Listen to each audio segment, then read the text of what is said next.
রব্বুল ইজ্জাত ওয়াল জালালের শাহী দরবারে আমরা অত্যন্ত বিনয়ের সাথে অসংখ্য শুকরিয়া জ্ঞাপন করছি যে মহান আল্লাহ সুবহানাহু ওয়া তাআলা দয়া করে মেহেরবানি করে আজ পবিত্র জুমার দিনে সাপ্তাহিক ঈদের দিনে যে মহান আল্লাহ রাব্বুল আলামিন আমাদেরকে দুনিয়ার সমস্ত কাজ থেকে মুক্ত করে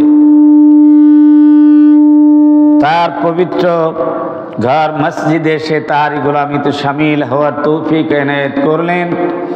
সেই মহান মুনিবের দরবার আমরা শুকরগুজার হচ্ছি। সকলে পড়ছি আলহামদুলিল্লাহ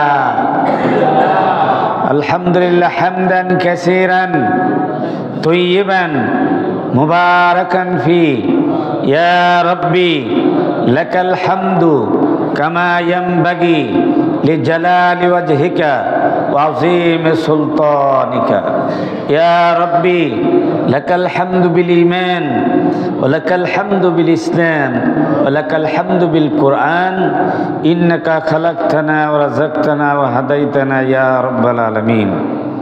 সম্মানিত হাজরিন, আজ পবিত্র জুমার দিন 27শে রজব 1445 হিজরি সন 9 ফেব্রুয়ারি 2024 ইংরেজি।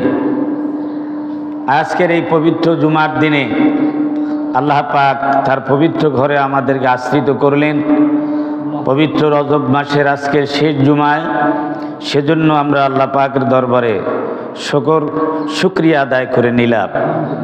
সম্মানিত হাজরিন, আজকের আমরা খুতবাতে আলোচনা করব আবারও সেই পরকাল বিষয়ক আলামতে কিয়ামতের উপরে আমরা আলোচনা করব। সেই সাথে আমরা আজকের কয়েকটি গুরুত্বপূর্ণ দোয়া এবং আমলের কথা আলোচনা করব ইনশাআল্লাহ। ওমা তৌফিক ইল্লা বিল্লাহ আলাইহি তাওয়াক্কালতু ওয়া ইলাইহি উনীব। সম্মানিত হাজরিন, কিয়ামতের পূর্বক্ষণে ভূমিধস ও চেহারা বিকৃতির শাস্তি দেখা দিবে। কেবল প্রায় সেই বিভিন্ন জায়গায় ভূমিকম্প হবে, ভূমিধস হবে এবং মানুষের সুন্দর চেহারার বিকৃতি ঘটবে। যেমন উম্মুল মুমিনিন আম্মা জান আয়েশা রাদিয়াল্লাহু আনহা থেকে বর্ণিত হাদিস, তিনি বলেছেন রাসূলুল্লাহ সাল্লাল্লাহু আলাইহি ওয়াসাল্লাম ইরশাদ করেছেন, ইয়াকুনু ফি আখিরি হাযিহিল উম্মাহ খাসফুন ওয়া মাসখুন ওয়া কাযফুন। রাসূল করিম সাল্লাল্লাহু আলাইহি ওয়াসাল্লাম ইরশাদ করেছেন, আমার এই উম্মতের শেষ জামানায় ভূমিধসের ঘটনা ঘটবে এবং মানুষের চেহারা বিকৃতির মতো মারাত্মক ঘটনা ঘটবে এবং উপরে উঠিয়ে নিক্ষেপ করে তাদেরকে শাস্তি দেওয়া হবে। ভূমিধস, চেহারা পরিবর্তন এবং উপরে উঠিয়ে নিক্ষেপ করে তাদেরকে শাস্তি দেওয়া হবে, মারাত্মক অবস্থার সৃষ্টি হবে। ক্বালাত কুলতু ইয়া রাসূলাল্লাহ, উম্মুল মুমিনিন মা আয়েশা সিদ্দিকা রাদিয়াল্লাহু তাআলা আনহা আরজ করলেন, বললেন, হে আল্লাহর রাসূল, আনুহলাকু ওয়া ফিনা সালিহুন, আমরা কি একেবারে ধ্বংস হয়ে যাব, হালাক হয়ে যাব, অথচ আমাদের মধ্যে রয়েছে অনেক নেককার দিনদার ইমানদার লোক, আমাদের মধ্যে অনেক সলেহীন বান্দারা আছেন, তারপর কি আমরা ধ্বংস হয়ে যাব? ক্বালা নাম, রাসূল করিম সাল্লাল্লাহু আলাইহি ওয়াসাল্লাম জবাবে বললেন, হ্যাঁ, অবশ্যই ধ্বংস আসবে। ইযা যাহারাল খাবাসু, যখন অশ্লীলতা বেহায়াপনা বৃদ্ধি পাবে, যখন অশ্লীলতা এবং বেহায়াপনা বৃদ্ধি পাবে এবং ব্যাপক হারে ছড়িয়ে পড়বে, তখন এ ধরনের ভূমিধস এবং চেহারা পরিবর্তন এবং উপরে উঠিয়ে নিক্ষেপ করে মানুষকে শাস্তি দেওয়ার মতো ঘটনা ঘটবে। সম্মানিত হাজরিন, আমাদের যুগে এবং আমাদের পূর্ববর্তী জামানায় পূর্ব এবং পশ্চিমের বিভিন্ন দেশে অনেক ভূমিধসের ঘটনা সংঘটিত হয়েছে। এটি কঠিন আযাবের পূর্ব সংকেত এবং আল্লাহর পক্ষ হতে তার বান্দাদের জন্য ভীতি প্রদর্শন। আল্লাহ পাক ভয় দেখানোর জন্য এগুলি করবেন এবং গুনাহগার ও বেদাতীদের জন্য শাস্তি স্বরূপ। যখন শাস্তি আসবে তখন তো নেককার লোকেরাও পাবে, কি বলেন ঠিকই না? দেশে বালা আসলে পীরের গায়ে লাগে, একটা কথা আছে না? যাতে লোকেরা শিক্ষা গ্রহণ করে ও তাদের প্রভুর দিকে প্রত্যাবর্তন করে, এটাও বিশ্বাস করে যে কিয়ামত অতি নিকটবর্তী।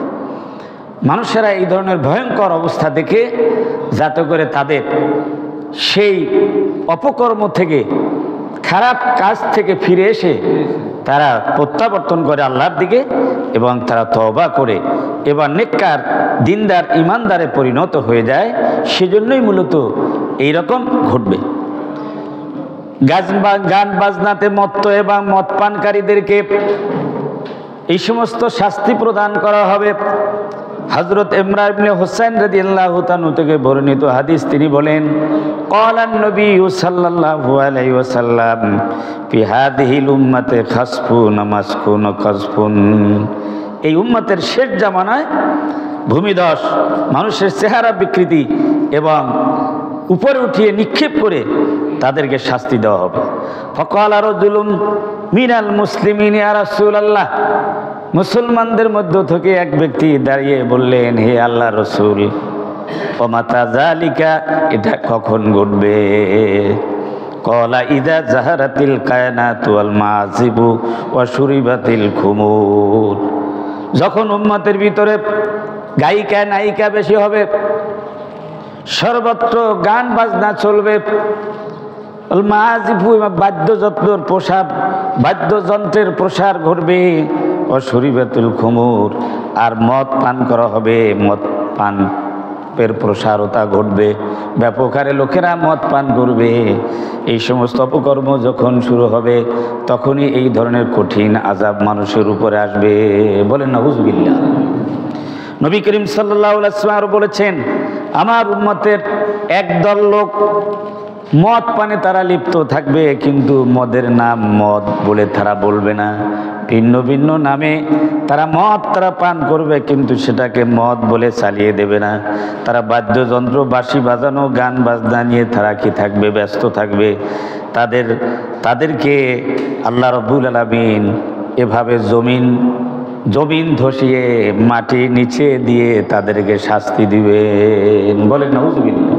আবার কিছু সংখ্যক মানুষকে আল্লাহ শুকুর বানরে পরিণত করে চেহারা বিকৃত করে দিবেন। সুন্দর মানুষ, আশরাফুল মাখলুকাত, আহসানুল মাখলুকাত, সুন্দর কাঠামো দিয়ে আল্লাহ পাক তৈরি করেছেন, কিন্তু তাদেরকে শুয়োর এবং বানরের আকৃতিতে পরিণত করে দেওয়া হবে এই সমস্ত অপকর্ম করার কারণে। এখন কিন্তু সেই সব অপকর্ম কিন্তু শুরু হয়ে গেছে, জোরে বলেন ঠিকই না? সুতরাং এর থেকে আমাদেরকে সাবধান থাকতে হবে। আমাদের যুবক যুবতী এবং আমাদের ভবিষ্যৎ প্রজন্মকে এই সমস্ত অপকর্মের হাত থেকে আমাদের রক্ষা করার জন্য আপ্রাণ চেষ্টা করতে হবে। এই জন্য আমাদের ঈমান এবং মজবুত থাকতে হবে, কোরআন সুন্নাহ মতে আমল করতে হবে এবং ধর্মীয় জীবন এর ধর্মীয় অনুশাসন মেনে আমাদের চলতে হবে। পারিবারিকভাবে ধর্মীয় অনুশাসনের অনুশীলন করতে হবে, পর্দার অনুশীলন করতে হবে। কি বলেন ঠিকই না? এগুলি করলে আমরা এই বিপদ থেকে আমরা মুক্তি পাবো।